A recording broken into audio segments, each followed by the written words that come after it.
One more Patreon-sponsored episode for 2021 this week, courtesy of supporter Sentinel Prime's Chin. Jettison some weight and settle in for a look at the basics on ASTROTRAIN. The toy that would become the original ASTROTRAIN was designed for the Japanese toy line Diaclone, but it was never actually released in that series. Instead, the design was licensed by Hasbro and produced as part of the second year of the Transformers toy line in 1985. ASTROTRAIN was a triple changer, able to convert into two alternate modes, a Space Shuttle Orbiter and a JNR Class 51 steam train. The toy was pale grey and purple, but the prototype for the figure, seen in catalogue photography, was dark grey, and it served as the basis for ASTROTRAIN's appearance in animation, which was also infamously missing the toy's distinctive chest plate. In Japan, meanwhile, ASTROTRAIN was released with a more real-world white and black colour scheme, and in the decades since his introduction, new toys and media appearances by ASTROTRAIN have constantly fluctuated between all these different colours and design choices. Marvel Comics writer Bob Budiansky wrote a profile for ASTROTRAIN that characterized him as the Decepticons' military transport specialist, who used his two modes both to transport cargo and to confuse and disorient his enemies by rapidly switching between forms in battle, thriving on the fear and panic this caused in his foes.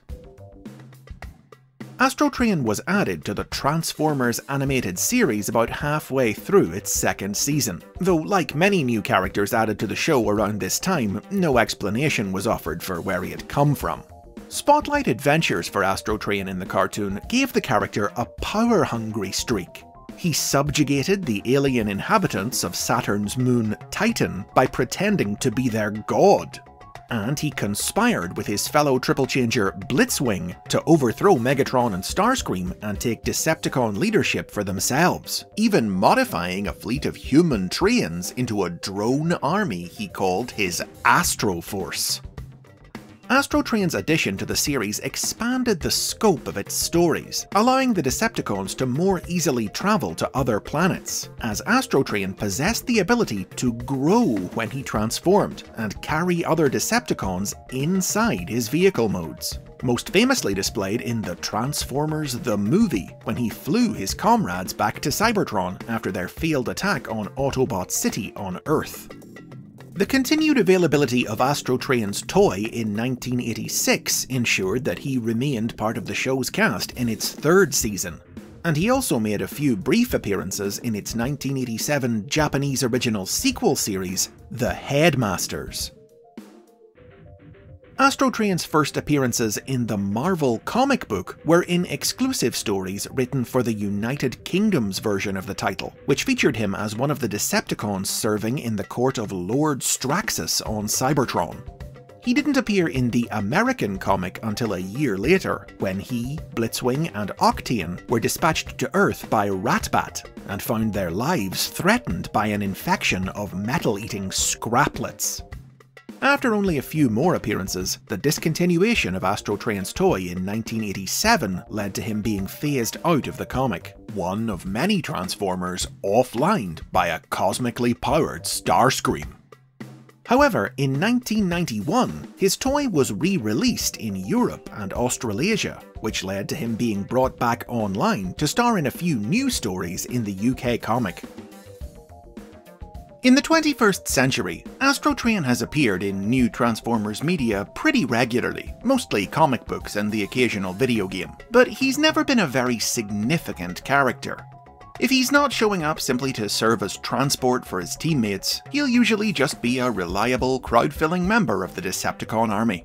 Notably, he featured as part of Shockwave's elite triple changer forces in Dreamwave Productions comic books, and he was a mainstay of the Decepticon ranks in IDW Publishing's comics, serving under multiple different leaders on Earth, Cybertron, and beyond for a decade's worth of stories, with standout moments including the time he doubted Megatron's fitness to lead early during the campaign on Earth, and his death at the hands of RC. Instead of a regular-sized robot who grew when he transformed, some series have even depicted ASTROTRAIN as just being giant-sized in robot mode. The first new ASTROTRAIN toy was released in 2006 in the Transformers Classics line, which reimagined him for the new century with a bullet train mode to go along with his shuttle form.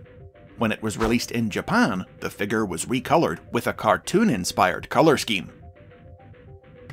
A version of ASTROTRAIN from the world of the Unicron trilogy was released by the Transformers Collectors Club in 2007, a retool and recolor of the Transformers Armada Jetfire toy. This ASTROTRAIN wasn't a triple changer, only turning into a space shuttle. He had become bored of transporting troops around and had left the Decepticons to strike out on his own as a bounty hunter.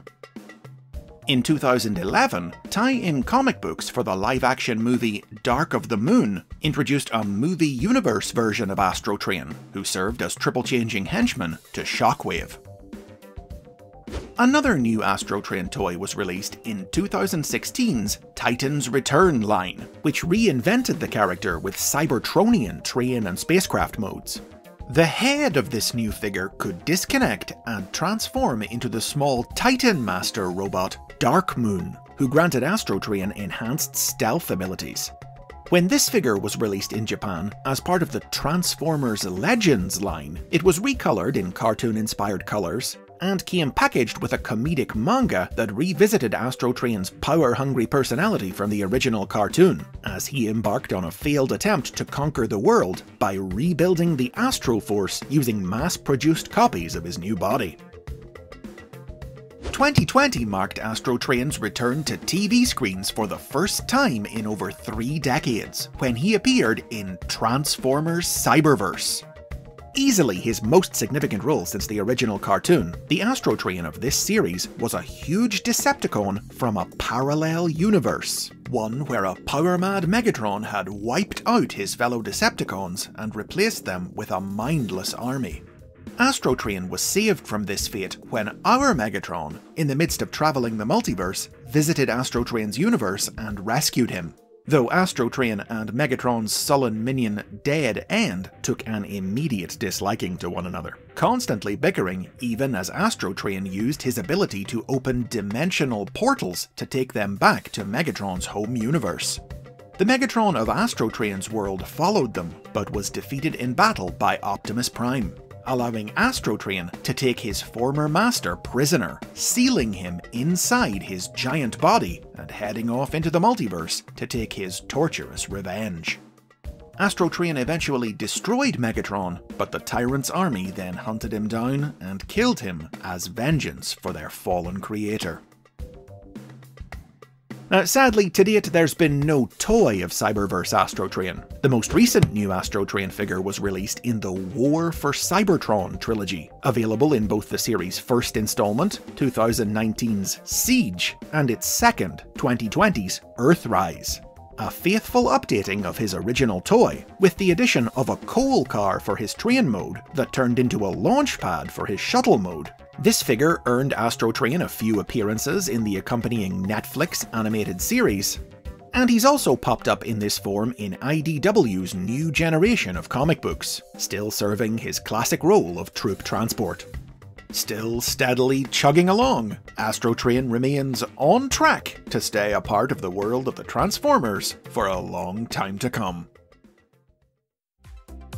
And those are the basics on ASTROTRAIN. Thanks to Sentinel's Chin for sponsoring this episode. If you've enjoyed this look at Transformers history and lore, leave a comment below and be sure to give the like button a click and subscribe for more. And I'll see you next time for our last episode of the year.